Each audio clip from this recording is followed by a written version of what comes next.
መስራት ባለብህ ሰዓት ካልሰራ መሳቅ ባለብህ ሰዓት ታለቅሳለህ። ለምትፈልገው ነገር ዋጋ የማትከፍል ከሆነ ለምታጣው ነገር በፍጹም እንዳታለቅስ፣ እንዳታዝን። ሰዎች ሲጨፍሩ አንተ ጸሎት አድርግ። ሰዎች ገንዘባቸውን ሲበትኑት አንተ ሴቭ አድርግ።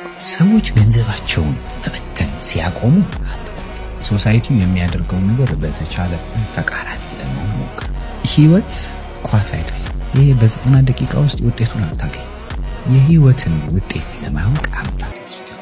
አመታቶች በደንብ ያስፈልጋል። ጊዜ በደንብ ያስፈልጋል። ምክንያቱም ሪዛልቱን የምታገኘው በጊዜ ውስጥ ስለሆነ ማለት ነው። እና ትዕግስት የጎደለው ወይንም ደግሞ ጨው የጎደለው ወጥነቱ በጣም ያምራል፣ ልትበላው ግን አትችልም።